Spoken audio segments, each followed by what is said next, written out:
कि अगर परमेश्वर के लोग नम्र हो जाएं, विश्वास योग्य हो जाएं और एक हो जाएं, तो बहुत जल्दी पूरी पृथ्वी पर हमारे प्रभु यीशु मसीह का राज होगा। पूरे भारत पर अगर हम नम्र हो जाएं, विश्वास योग्य हो जाएं और एक हो जाएं। मैं आपको बता रहा हूं कि आज ये एक चमत्कार है जो इतने आराधक एक साथ बैठे हैं, प्रभु के दास लोग सब यहाँ पर एक साथ बैठे हैं, ये एक मिरेकल है।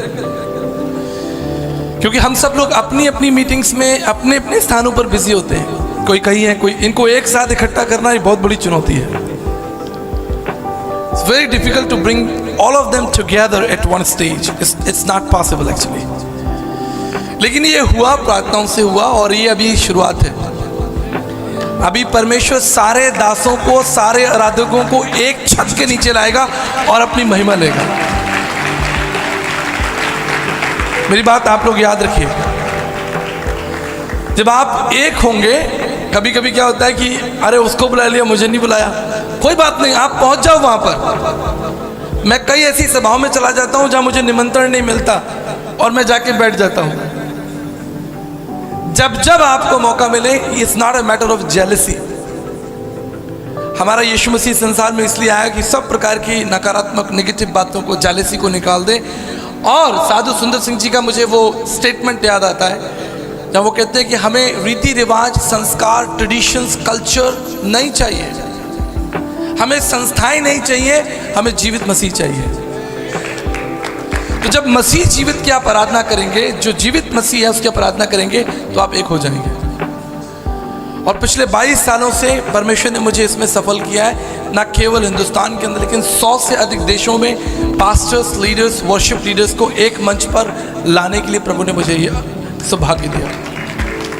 चाहे वो अफ्रीका हो, यूएस हो, कनाडा हो, न्यूजीलैंड हो, फिजी हो, टर्की हो, स्पेन हो, स्कॉटलैंड हो, नीदरलैंड हो, वहाँ के पास्टर्स को एक छत में लाने के लिए प्रभु ने मुझे ये मन दिया। और आज मैं धन्यवाद करता हूँ कि आज आप सब लोग यहाँ पर इकट्ठा हैं। अगली बार पूरे भारत से पास्टर्स लीडर्स होंगे। हालेलुया। पूरे भारत से हम पास्टर्स लीडर्स को, आराधकों को लेकर आएंगे और एक ऐसी सभा होगी जो 4 घंटे की नहीं होगी, जो 3 दिन तक चलती रहेगी। 3 दिन तक परमेश्वर के लोग आराधना करते रहेंगे, एक के बाद एक परमेश्वर के दास आएंगे। बड़ा आमीन, बड़ा आमीन इसके लिए। और सबको थोड़ा थोड़ा मौका मिलेगा। आज भी कोई मुख्य प्रचारक नहीं है, ये बार बार कह रहे हैं मुख्य प्रचारक। परमेश्वर के श्रेष्ठ दास साधु सुंदर सिंह के बर्थडे को मना रहे हैं, कोई मुख्य प्रचारक हो सकता है जिन्होंने इतनी नम्रता का जीवन जिया, इतना शुद्ध पवित्र जीवन जिया।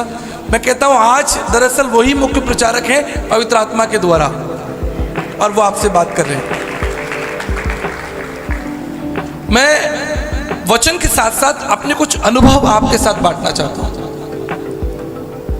एक वचन जो प्रभु ने मुझे दिया, सारे वचन परमेश्वर के अच्छे हैं, लेकिन एक वचन जिस पर मेरी निगाह टिकी जब मैं फ्लाइट में यात्रा कर रहा था और मैं कॉफी पी रहा था और मेरी बाइबल पास में रखी थी, और अचानक मानो ये वचन मेरे लिए बाइबल से निकलकर सामने सार्थक हो गया, जैसे हवा में बड़े बड़े अक्षरों में लिख गया। ये पिछले 2 साल पुरानी बात है। और तब मैंने इस वचन पर और मनन चिंतन करना शुरू किया, और वो मिलेगा आपको भजन संहिता 53 अध्याय 2 पद, बुक ऑफ साम चैप्टर 53 वर्स 2। निकालिए, देखिए अपनी बाइबल में उसे अंडरलाइन कर लीजिए अगर कर सकते हैं आप तो। भजन संहिता उसका 53 अध्याय और उसका 2 पद पढ़े जरा इसको। बड़ा सुंदर सामर्थी वचन है। बुक ऑफ साम चैप्टर 53 वर्स 2 पढ़ें। मैं आपको 1 2 3 बोलूंगा, आप पढ़ेंगे, ठीक है? 1 2 and 3।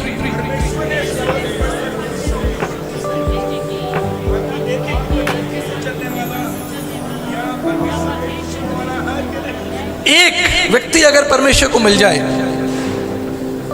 The lord looks down from heaven in order to seek one wise man. एक बुद्धिमान व्यक्ति। आज बुद्धिमान किसको कहेंगे बताइए? आज बुद्धिमान उसको कहते हैं जिसके पास एक बड़ी डिग्री हो, जिसने पीएचडी की हो, जो डॉक्टरेट हो, मेडिकल ऑफिसर हो, साइंटिस्ट हो, स्कॉलर हो, थिंकर हो, चांद पर गया हो। प्रभु में मेरे मित्र हैं चार्ली ड्यूक, जो स्पेस चांद पर जाकर आए। चार्ली ड्यूक के बारे में आपने सुना हो। He is aeronautic engineer, scientist, space science. वो चांद पर गए, जब वो वापस आए तो उन्होंने एक स्टेटमेंट दिया। उन्होंने कहा चांद पर जाने के लिए बहुत पैसे लगते हैं, बहुत तैयारी लगती है। एक व्यक्ति को लगभग 25 साल तक शिक्षा देनी पड़ती है उसको चांद पर जाने के लिए, उसकी ट्रेनिंग होती है। चार्ली ड्यूक उन्होंने कहा कि एक व्यक्ति को कितना सिखाना पड़ता है कि वो चांद पर जाए। 25 साल की ट्रेनिंग लगेगी, कितनी किताबें पढ़नी पड़ेंगी, कितने मेडिकल चेकअप होंगे, कितने उसको प्रोसेस से निकलना पड़े होगा। It's not easy. मिलिट्री से भी ज़्यादा कठिन ट्रेनिंग, मिलिट्री से भी ज़्यादा कठिन। उन्होंने कहा कि उस चांद पर जाना बहुत कठिन है, लेकिन चांद को जिसने बनाया है उसके साथ चलना बहुत आसान है। It's very difficult to reach on the moon, very difficult. लेकिन जिसने चांद को बनाया है उसका नाम यीशु मसीह है, उसके साथ एक बच्चा भी चल सकता है। हालेलुया। It's so easy. इसके लिए आपको कोई बहुत बड़ी ट्रेनिंग नहीं लेनी, किसी बड़े बाइबल कॉलेज में जाकर 6 साल पढ़ने की जरूरत नहीं है। आपने घुटने टिकाए और पश्चाताप किया और आपका नाम जीवन की पुस्तक में हो गया और आप उसके बेटे बेटियां बन गए। It's very easy. और मैं धन्यवाद करता हूं परमेश्वर का कि उसने 2005 में 22 अक्टूबर को मुझे अपनी सेवा के लिए बुलाया। मैं भी एक इंजीनियर हूं कंप्यूटर साइंस में, आगरा यूनिवर्सिटी का टॉपर रहा। Samsung electronics IT division, Toshiba, ICICI, बड़ी कंपनियों के लिए मैंने काम किया। टेक बुक, इंग्लैंड के लिए मुझे ऑफर था। जब मैं जवान था तो बड़ी इच्छा थी कि मैं इंग्लैंड जाऊं और अमेरिका जाऊं और खूब पैसा कमाऊं और खूब बढ़िया घर खरीदूं, बढ़िया गाड़ी खरीदूं। और उसके लिए मैंने बहुत तैयारियां भी की, बहुत किताबें पढ़ी। इंजीनियरिंग आसान नहीं है, आपको पता है, इतनी सारी किताबें पढ़नी पड़ती हैं। कम से कम जहाँ तक मुझे याद है 75 डिफरेंट स्ट्रक्चर जो मैंने पढ़े। उसके बाद RDBMS, रिलेशनल डेटाबेस मैनेजमेंट में मैं जो कंप्यूटर का एक प्रोग्राम होता है उसको मैंने कंप्लीट किया और भारत का फर्स्ट EDI इंजीनियर बना, इलेक्ट्रॉनिक डेटा इंटरचेंज। जब ये ई-बैंकिंग भारत में था नहीं, ये जो आप पेटीएम और जीपे करते हैं ना, ये था नहीं, ये हमारे द्वारा ही डेवलप किया हुआ है 22 साल पहले, जो आज एग्जीक्यूट हो रहा है। उस समय Oracle 9i सॉफ्टवेयर चलता था। ये सारी बातें मैं आपको क्यों बता रहा हूं? क्योंकि इतना पढ़ने के बाद, इतना सीखने के बाद आज मैं क्या पढ़ा रहा हूं? मैं बाइबल पढ़ा रहा हूं। बताओ मैं बुद्धिमान हूं या मूर्ख हूं? That's what the God of the Bible says. Bible का परमेश्वर कह रहा है कि एक व्यक्ति उसको चाहिए, एक जो बुद्धिमान हो, जो उसे ढूंढ रहा हो, और उसके द्वारा मैं बड़े बड़े काम करूंगा। एक व्यक्ति जो नम्र हो, जो प्रेम करता हो। बुद्धिमान का मतलब डिग्रियां नहीं है। आज हम जिसका बर्थडे सेलिब्रेट कर रहे हैं ना, साधु सुंदर सिंह जी, उनके पास कोई डिग्री नहीं थी, कोई डिप्लोमा नहीं था, लेकिन उनसे बढ़कर जो उनके पास में सर्टिफिकेट था, जो योग्यता थी, वो ये थे कि वो नम्र व्यक्ति थे। परमेश्वर का वचन कहता है कि नम्र व्यक्ति अधिकारी होगा। जब आप अपने आप को नम्र कर देंगे, खाली कर देंगे मसीह के लिए, परमेश्वर आपको प्रतिष्ठित कर देगा, आपके पद को बढ़ा देगा। सबसे पहले जो मसीही विश्वास का, जैसे ही आप पश्चाताप करते हैं, आपके हृदय में पश्चाताप आ जाता है, आप उस प्रभु को जान जाते हैं, the first thing you will experience the humbleness of God, परमेश्वर की नम्रता को। क्योंकि वचन में लिखा है, उसने कहा मैं मन में नम्र हूं, मुझसे सीखो। 2 चीजें प्रभु ने आपको सिखाई। उसने कहा मैं पवित्र हूं और मैं नम्र हूं। अगर परमेश्वर के लोग पवित्र हृदय रखें और नम्र बन जाएं, परमेश्वर उनको भीड़ से निकालकर उनके नाम को ऊंचा करेगा और अपनी कसरत से सेवा लेगा। वचन के साथ साथ अपने कुछ अनुभव आपके साथ बांट रहा हूं। आज हम साधु सुंदर सिंह जी का 135 जन्मदिन मना रहे। क्यों? वो बहुत बड़े वैज्ञानिक थे, कोई राष्ट्रपति थे, प्रधानमंत्री थे, वो क्रूस के सच्चे सेवक थे। उन्होंने क्रूस की सेवा की। He served cross. आपको मालूम है क्रूस का जो इतिहास है वो बहुत भयानक है। क्रूस जो है वो मृत्यु का चिन्ह था, साइन ऑफ डेथ, जिस पर एक अपराधी को लटकाकर मार दिया जाता था। उसे बड़ी वेदना होती थी, बड़ी तकलीफ होती थी। क्रूस की मृत्यु आसान नहीं होती। हमारे थोड़ा सा हाथ पैर ही कट जाता है तो हम लोग परेशान हो जाते हैं, लेकिन क्रूस की मृत्यु से पहले उस व्यक्ति को कोड़े मारे जाते, उसकी खाल जो है वो निकाल दी जाती और फिर उसको जिंदा क्रूस पर टांग दिया जाता कीलों के द्वारा। सुनिए ध्यान से, इतनी वेदना सही प्रभु ने उस क्रूस के ऊपर। Cross was a sign of death. क्रूस जो था वो मृत्यु का चिन्ह था। लोग उससे छिपते थे, बचते थे। कोई क्रूस के बारे में बात नहीं करता था। लोग क्रूस को देख के भाग जाते थे। जब क्रूस को अंधेरे से निकाला जाता होगा और उस व्यक्ति को दिया जाता होगा जिसकी क्रूस पर मृत्यु होनी है, वो तो उसका तो हृदय फट जाता होगा देखकर, इतनी भयानक। हजारों लाखों लोगों को इस क्रूस ने निगल लिया।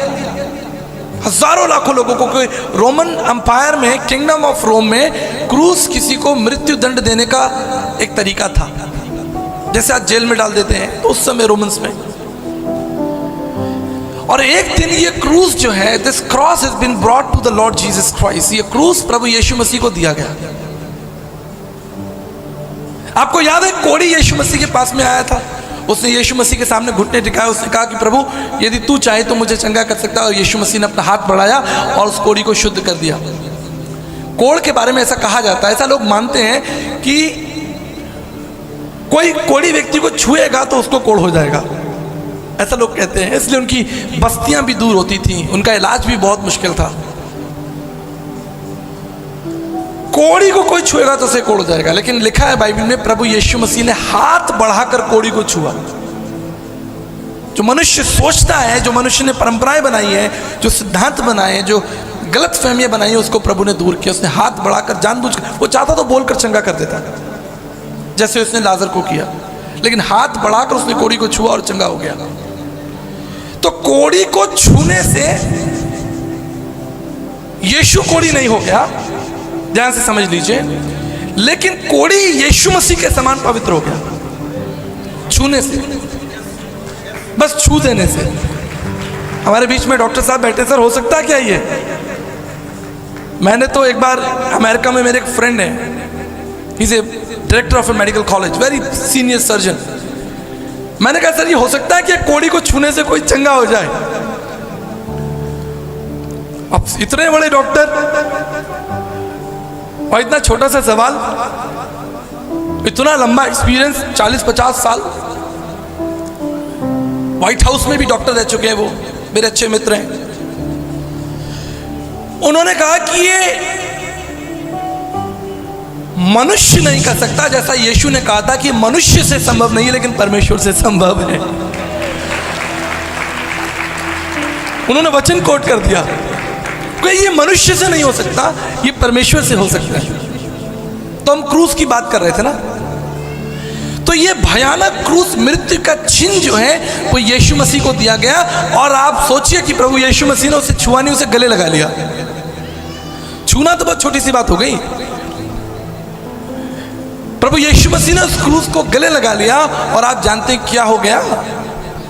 मृत्यु का चिन्ह जीवन का चिन्ह हो गया।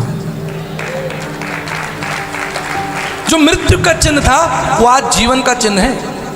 जो पीड़ा का चिन्ह था, तकलीफ का चिन्ह था, वो आराम का, कंफर्ट का चिन्ह है। जो घृणा का चिन्ह था, आज उसके सामने, जिससे लोग डरते थे, आज उस क्रूस के सामने बड़े बड़े वैज्ञानिक, डॉक्टर्स, इंजीनियर्स, साइंटिस्ट, बड़े बड़े दार्शनिक, पॉलिटिशियंस, ना केवल भारत में लेकिन पूरे विश्व में उस क्रूस के आगे घुटने टेक देते हैं। मैं अभी सीधे यूएस से ही आ रहा हूं। अभी मैं 20 दिन अमेरिका में था।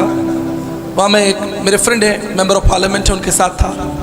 हम लोग चाय पी रहे थे। उन्होंने कहा कि pastor why don't you pray for me? मैंने कहा बिल्कुल मैं आपके लिए प्रे करूंगा। Member of parliament in US.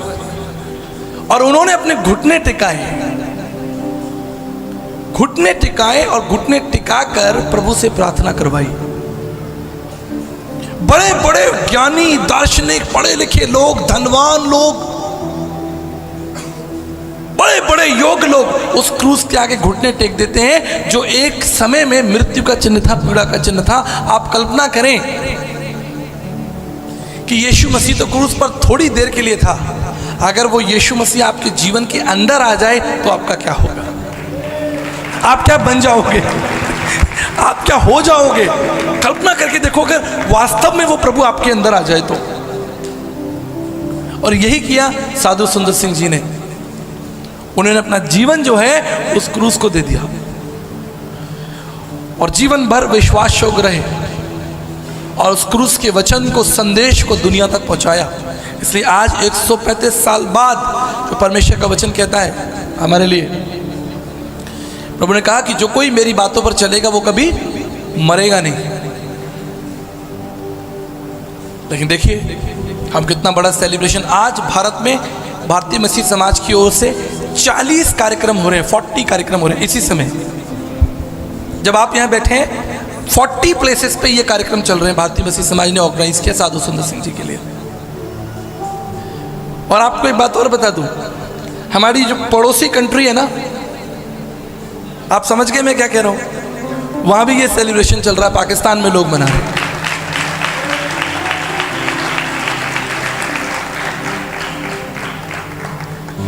प्रेम जो है ना, प्रेम, परमेश्वर का प्रेम, जैसे पक्षी उड़ जाता है ना आसमान में, उसके लिए कोई सीमा नहीं होती, प्रेम की कोई सीमा नहीं। देखो दूर देश के लोग भारत से निकले हुए एक मसीह संत को अप्रिशिएट कर रहे हैं, उसको याद कर रहे हैं। मैं दुनिया में कहीं भी गया हूं, 100 से अधिक देशों में मैंने यात्रा की, सुनिए ध्यान से, पूरे यूरोप के अंदर, अमेरिका, कनाडा, जापान, कोरिया, जहां भी मैं गया हूं,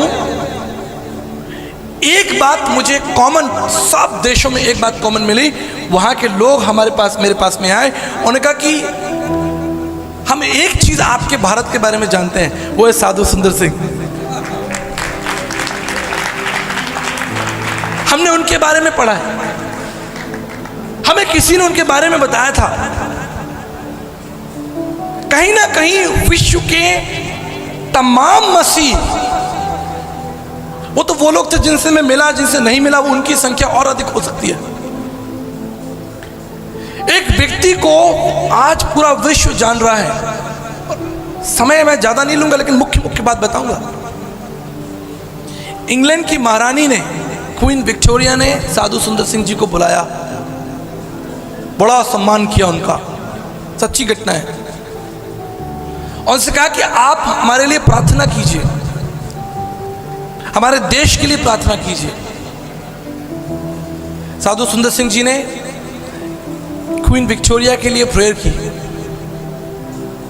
उसको ब्लेस किया। आप जानते हैं चलते वक्त साधु सुंदर सिंह जी ने उसको ब्लेस किया, उसमें एक वचन, एक विशेषता उनको बताई। उन्होंने कहा कि जब तक ये दुनिया रहेगी, ये सारे देश की नोटों के ऊपर आपका फोटो होगा।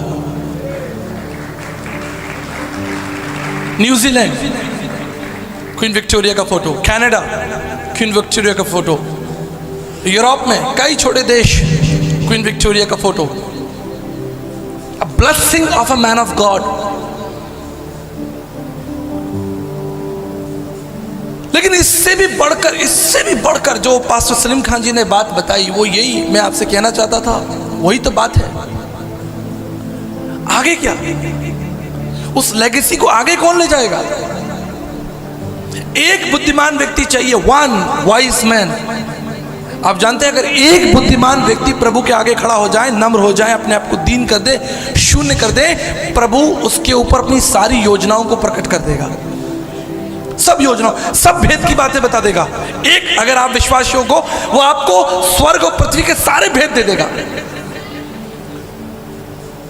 उसने नूह से कहा था कि एक जहाज बनाओ, आपको याद है? उत्पत्ति 6 अध्याय में उसने नूह से कहा एक जहाज बनाओ, और उस जहाज में ऐसे ऐसे उसका उपयोग होगा, ये बात होगी, इस संसार को मैं अंत करने। God revealed his plan over Noh. ध्यान से सुनिए, वचन कहता है कि उसने इजराइलियों के ऊपर तो अपनी महिमा को प्रकट कर दिया, लेकिन मूसा के ऊपर अपनी गति को, अपने प्लान्स को प्रकट कर दिया कि परमेश्वर चाह क्या रहा है। आज एक बुद्धिमान व्यक्ति चाहिए जिसके साथ परमेश्वर बात करे और अपने प्लान्स रिवील करे, what I am going to do next. उसे नूह की आवश्यकता थी ताकि इस जल प्रलय के द्वारा सृष्टि को नाश करे। आज उसे एक साधु सुंदर सिंह की आवश्यकता है जिसके द्वारा पूरी सृष्टि को बचा ले। उस समय योजना फर्क थी, आज बचाने की योजना है। एक बुद्धिमान व्यक्ति चाहिए जो प्रभु के सामने नम्रता और दीनता के साथ खड़ा हो जाए और कहे कि प्रभु मैं इस काम में आपके साथ हूं। लेकिन क्वालिफिकेशन जानते हैं वो बड़ी है, कीमत बड़ी है। टू वर्क विद गॉड, परमेश्वर के साथ काम करने के लिए, याद रखिएगा मेरी बात, परमेश्वर ने हमें उसके लिए काम करने के लिए नहीं बुलाया। God has not called us to work for him.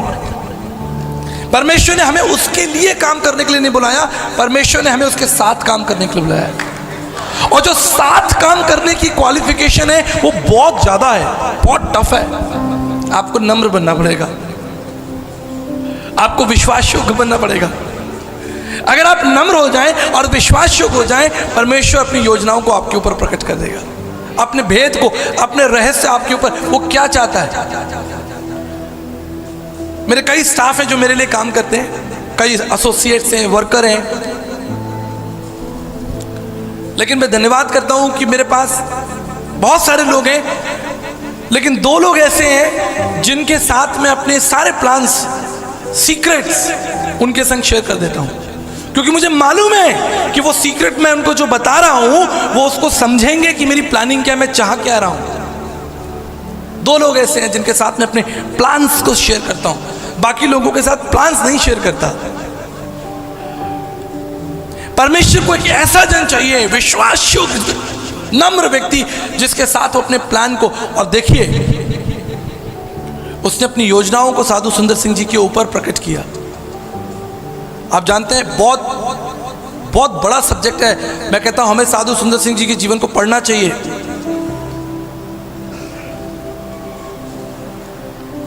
एक बार साधु सुंदर सिंह जी एक तालाब में स्नान कर रहे थे, झरना था, तो देखा कि पानी बड़ा मीठा है, यहाँ का बहुत अच्छा ठंडा मीठा पानी है। तो उन्होंने कहा चलो भाई इसको घड़े में भर लें। और उन्होंने घड़े में पानी भर लिया और घड़े में कंधे पर रखकर वो चलने लगे। अपने घर की तरफ जा रहे थे तो उन्हें बोझ, थकान होती है ना, रखा होगा घड़ा आपके ऊपर 5 लीटर का, तो थकान होगी, तो उन्होंने नीचे रखा, थोड़ा आराम पाया। फिर उनको लगा चलो, फिर तो 2-3 बार ऐसा किया तो परमेश्वर ने, आत्मा ने उनसे पूछा कि सुंदर सिंह तुम ये क्या कर रहे हो? कह रहे प्रभु मैं थक जाता हूं। कह रहे अभी तो तुम जल में स्नान कर रहे थे, जब हम गोता मारते हैं तो कितना पानी हमारे पीठ पर होता है, टनों पानी हमारे ऊपर होता है। जब आप गोता मारते हो जल के अंदर कम से कम 50 लीटर पानी आपके ऊपर होता है, लेकिन यहाँ 5 लीटर पानी तुम्हारे कंधे पर है, तुम बार बार थक जाते हो। तो प्रभु ने उनके ऊपर प्रकट किया कि जब मनुष्य पाप में तैरता है, when you swim in the sin, you will never understand the weight of sin। आपको पाप का बोझ, उसका भार नहीं पता चलेगा। लेकिन जब वो बोझ, पाप का बोझ प्रभु यीशु मसीह नामक एक घड़े के अंदर इकट्ठा कर दिया जाए, आप अपना ही बोझ नहीं उठा पाएंगे, अपने ही पाप का बोझ नहीं उठा पाएंगे। अद्भुत। And he preached on that. मैं धन्यवाद करता हूं साधु सुंदर सिंह जी की सेवा से। भक्त सिंह छाबड़ा जी सेवा में आए, मिनिस्ट्री में आए। आपको मालूम है कितने लोग जानते हैं भक्त सिंह जी को? देश के बाहर भी उनके भाई बहुत लोग उनको प्यार करते हैं, उनकी शिक्षाओं से आशीषित हैं। भक्त सिंह असेंबलीज। और भक्त सिंह के द्वारा धर्म प्रकाश शर्मा जी जो पुष्कर राजस्थान ब्रह्मा मंदिर आपने सुना होगा, पूरे भारत में जो एक ही मंदिर है ब्रह्मा जी का वो पुष्कर में है। उसके प्रधान पुरोहित पंडित सोहनलाल शर्मा जी के इकलौते पुत्र पंडित धर्म प्रकाश शर्मा जी जो प्रभु के विरोधी थे, उन्होंने 70 बाइबलें जलाई। 70 बाइबल। राज्यसभा सांसद थे, इंदिरा गांधी के सलाहकार थे, और वो प्रभु के बहुत बड़े विरोधी हुआ करते थे। बड़ी लंबी कहानी है लेकिन शॉर्ट में समझा रहा हूं। एक दिन उन्होंने एक किताब देखी, उस किताब पर लिखा था लाइफ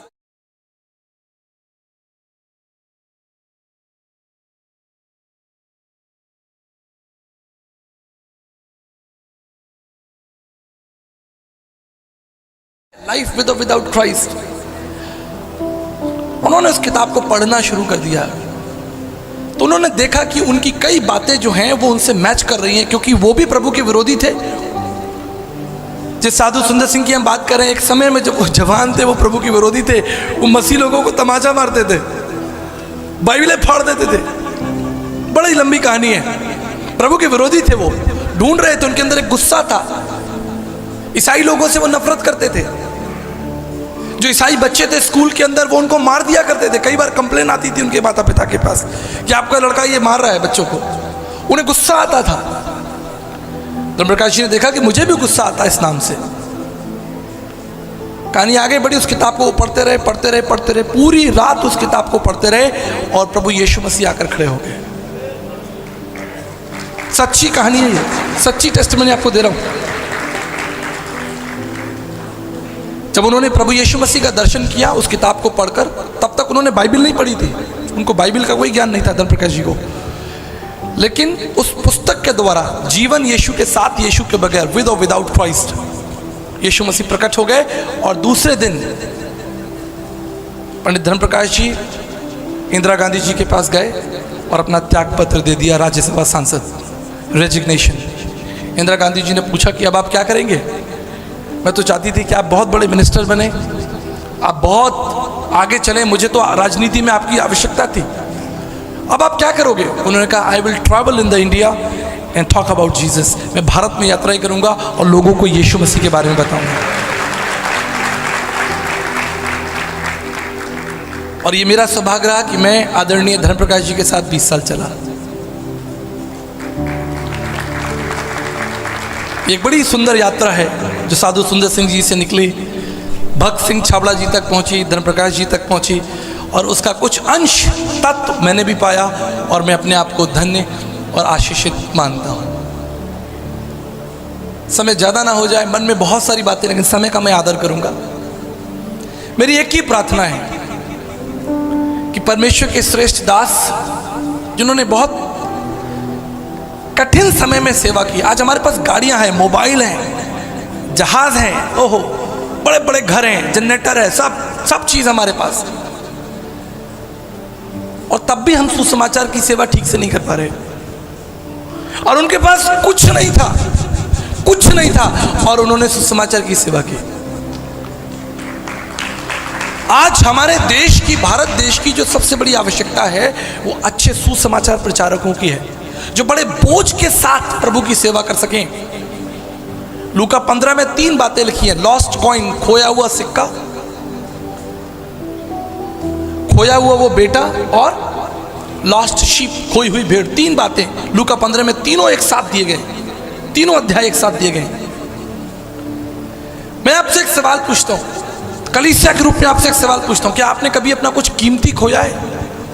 कुछ बहुत कीमती जिससे आप प्रेम करते हो, चाहे वो कोई व्यक्ति हो सकता है, कोई पद हो सकता है, कोई प्रतिष्ठा हो सकती है, कोई सम्मान हो सकता है, कोई भी ऐसी चीज जो आपके लिए प्रिय थी लेकिन आपने उसे खो दिया, उसे छीन लिया गया, उसे नष्ट कर दिया गया।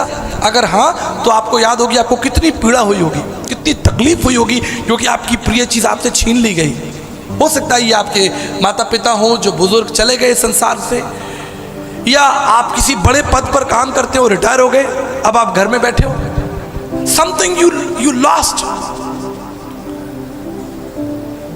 अगर आपने कुछ खोया है और आपके अंदर वो दर्द है, तो आप परमेश्वर के दर्द को समझ सकेंगे जो खोई हुई भेड़ का वर्णन हमें कर रहा है, खोए हुए सिक्के का वर्णन कर रहा है। आपके अंदर वो दर्द होगा।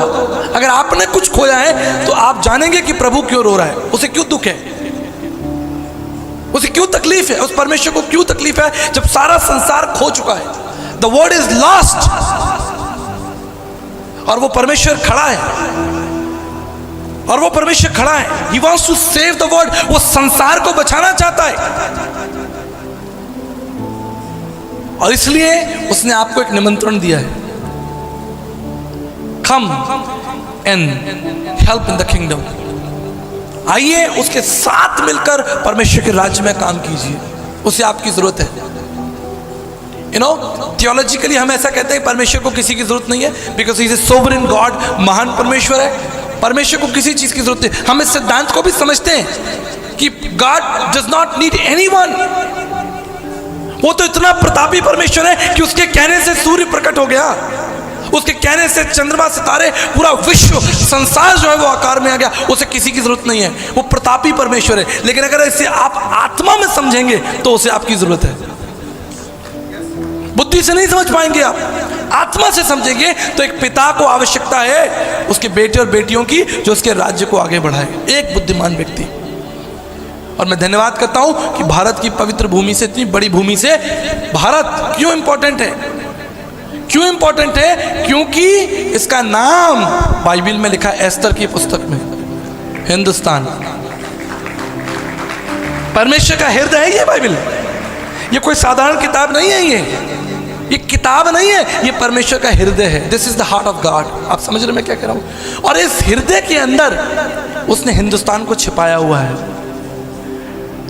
एस्तर की पुस्तक में पहली लाइन में आ जाता है, राजा शेर्स के दिनों में जिसका राज्य 127 प्रांतों में था, कूश देश यानी अफ्रीका से लेकर और हिंदुस्तान तक, परमेश्वर के हृदय में। और केवल इतना ही नहीं, सुन लीजिए सभी लोग, प्रभु यीशु मसीह के 12 शिष्य थे, कोई 1000 5000 शिष्य नहीं, केवल 12 शिष्य, टॉप 12। और उसमें से उसने एक को, थोमा को भारत में भेज दिया। हालेलुया। क्या ये बिना परमेश्वर की इच्छा के हो सकता था? भारत के प्रति कहीं ना कहीं परमेश्वर के हृदय में, उसके दिल के अंदर एक बर्डन, एक बोझ है भारत के लिए। और उसने समय समय पर इस देश को अपने बेटे और बेटियों के द्वारा ब्लेस किया। पंडिता रामाबाई, परमेश्वर की श्रेष्ठ सेविका, जो भी भारतीय मसीह समाज के हमारी आदर्श हैं, मधुसूदन दास, नीलकंठ शास्त्री, नारायण वामन तिलक, पंडित धर्म प्रकाश शर्मा, आचार्य दया प्रकाश, इस बड़ी भीड़ है जो विश्वास योग्यता के साथ प्रभु की सेवा जिन्होंने की अपने अपने समय में। लेकिन आज एक और साधु सुंदर सिंह जी की आवश्यकता है। क्वालिफिकेशन थोड़ी ज़्यादा है, थोड़ी टफ है, नम्र और विश्वास योग्यता। अगर आप नम्र हो जाएं और विश्वास योग्य हो जाएं सब बातों में, मनुष्यों के साथ विश्वास योग्य, धन में विश्वास योग्य, अपनी पद प्रतिष्ठाएं जो प्रभु ने आपको दी है उसमें विश्वास योग्य हो जाए, परमेश्वर आपको साधु सुंदर सिंह जी की तरह इस्तेमाल करेगा। और मैं एक बात बताना चाहता हूं, हो सकता है कि अगला जन्मदिन आप ही का बन रहा हो सकता है कि आने वाली पीढ़ी आप ही का जन्मदिन मना रही हो कि भैया एक विश्वास योग्य दास था। आप कितने सामर्थी थे, आपके पास कितनी गाड़ियां थी, कितने बड़े घर थे, कितने बड़ी आपके पास बैंक बैलेंस था, कितने बॉडीगार्ड थे, ये नहीं चलेगा। कितने लोग आपको सर्व कर रहे हैं, आपके लिए खाना लगा रहे हैं, आपके आगे आगे दौड़ रहे हैं, ये नहीं चलेगा। एक नम्रता का जीवन। परमेश्वर के दास उस समय, आज से 100 साल पहले कल्पना कीजिए, सड़कें, ठंडी बारिश, धूप छांव, लेकिन चलते रहे नम्रता के साथ, घर घर गए, सुसमाचार सुनाया। आज मैं सुबह की सभा में बता रहा था, एक व्यक्ति पेड़ पर उल्टा लटका हुआ था। साधु सुंदर सिंह जी ने देखा कि भाई तुम पेड़ पर क्या कर रहे हो? कह रहे मैं हठ योग कर रहा हूं। हठ योग समझते हैं? वो योग कर रहा था, हठ योग, उल्टा पेट पर लटक के। कि कब तक करोगे? कि जब तक मुझे परमेश्वर का दर्शन नहीं हो जाए। साधु सुंदर सिंह जी ने कहा इसमें इतनी बड़ी क्या बात है, तुम नीचे उतरो, मैं अभी तुमको परमेश्वर का दर्शन कराता हूं। वो आदमी झटपट उतरा और उसने उसको प्रभु के बारे में बताया। विश्वास योग्यता के साथ, कोई धन नहीं, कोई बल नहीं, कोई संसारिक योग्यता नहीं, लेकिन आत्माओं को जीतने का बोझ। यहां आज हमारे पास बहुत सारा धन बल होने के बाद में भी हम आत्माओं को जीतने का बोझ खो चुके हैं। भारत की कलीसियाओं को फिर से, भारत के सेवकों को, आराधकों को फिर से आत्माओं को जीतने का बोझ अपने अंदर पैदा करना होगा, तब ये जन्मदिन सार्थक होगा। हम जन्मदिन इसलिए नहीं मना रहे कि हमें कोई फंक्शन करना है, कोई कार्यक्रम करना है, चलो एक मीटिंग कर लेते हैं। मैं तो 3 महीने से यात्रा पर निकला हुआ हूं, 3 महीने से घर ही नहीं पहुंचा हूं अभी तक। 3 महीने हो गए अभी यात्रा करते करते।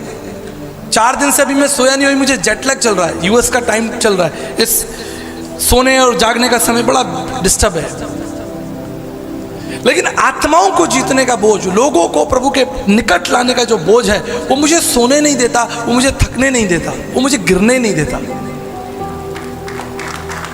और ये बोझ आपको अंदर से मिलेगा, बाहर से नहीं दिया जा सकता। अगर आप अंडे को बाहर से तोड़ दें तो उसके अंदर जो जीवन है वो नष्ट हो जाएगा, लेकिन जब वो जीवन अंदर जो है वो चोंच मारेगा और तोड़कर बाहर आएगा तो वो जीवित रहेगा।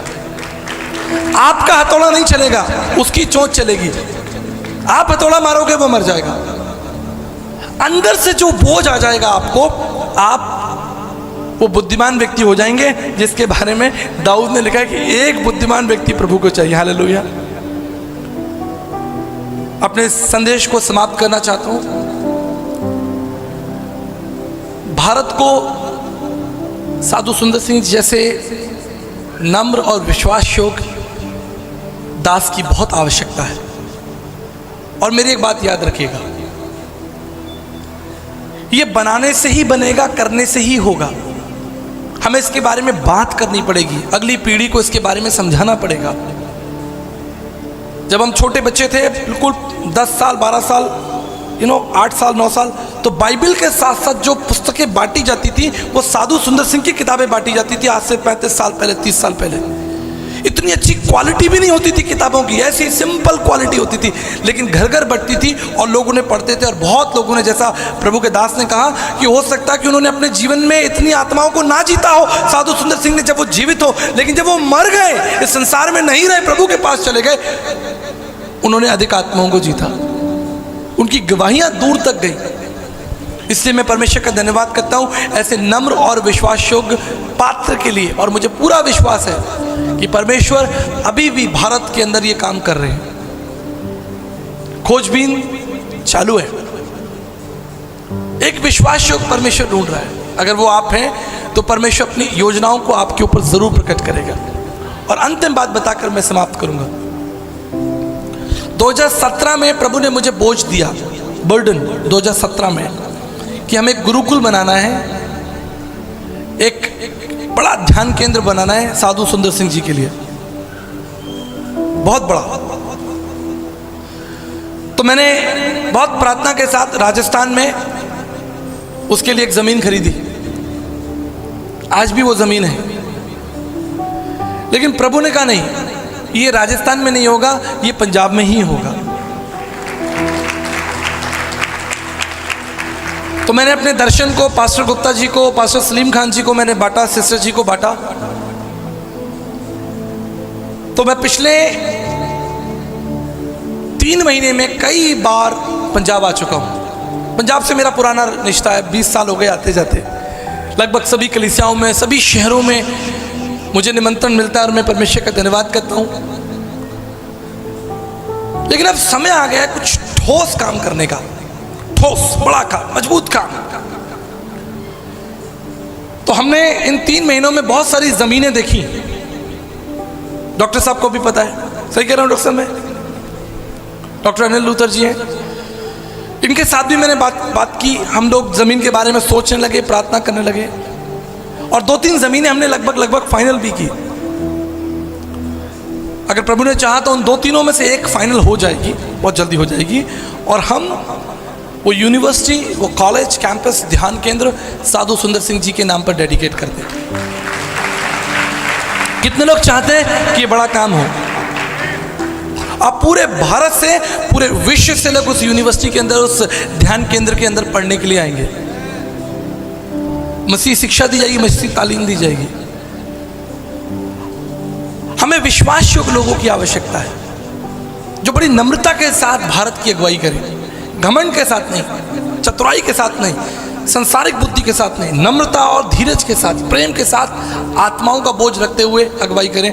और मुझे पूरा विश्वास है, अगर आप उत्पत्ति की पुस्तक उसका पहला अध्याय जब पढ़ते हैं तो वहाँ लिखा है कि प्रभु ने जब कोई पेड़ बनाया तो उसके अंदर बीज लगाया और उसकी जाति के अनुसार, उसकी जाति के अनुसार, 1 अध्याय 11 पद में लिखा है, जो जो पेड़ प्रभु ने बनाए, जो जो फल बनाया, उसमें उसकी जाति के अनुसार बीज लगा दिया। क्योंकि प्रभु बुद्धिमान है, उनको पता था कि आने वाली पीढ़ी को भी सेब संतरे चाहिए। तो आप संतरा खोलें, देखिए उसके अंदर बीज निकलेगा, और उस बीज को आप मिट्टी में बोएं, संतरे का ही पेड़ निकलेगा।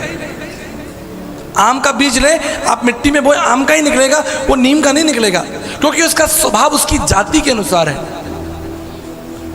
तो मैं विश्वास करता हूं कि ये जो गुरुकुल साधु सुंदर सिंह ध्यान केंद्र जो हम बना रहे हैं, ये उस जाति, आत्मिक जाति के रूप में बात कर रहा हूं, उस आत्मिक जाति की एक बड़ी सेना तैयार होगी जो साधु सुंदर सिंह के समान विश्वास योग्य, नम्र और सामर्थ्य सुसमाचार प्रचारक होंगे। हमने ये ज़मीन अभी 2-3 जगह देखी, लेकिन एक जो ज़मीन है वो मोगा में हमने फाइनल की है, लगभग इट्स नाइस लैंड, बड़ी ज़मीन है। लेकिन अभी हम प्रार्थना करें, क्योंकि हमारे पास 3 ऑप्शन और हैं, तो हम प्रार्थना कर रहे हैं कि प्रभु उनमें से कौन सी ज़मीन हमारे लिए फाइनल करेंगे। और पूरे विश्व से, पूरे भारत से शिष्य वहाँ पर आएंगे, रहेंगे, सीखेंगे, प्रभु की वाणी को सीखेंगे। और साधु सुंदर सिंह जी के साथ साथ पंडित धर्म प्रकाश शर्मा, नीलकंठ शास्त्री, मधुसूदन दास, नारायण वामन तिलक, महारानी अमृता कौर जैसे जो प्रभु के महान सेवक हुए, उनकी जीवनी को, ये बहुत बड़ा प्रोजेक्ट है, बहुत बड़ा प्रोजेक्ट है। इसके बारे में हम कभी और बात करेंगे। उसी जाति के अनुसार जब हम बीज बोएंगे, उस जाति का बीज बोएंगे तो वैसा ही फल निकलेगा। आमीन।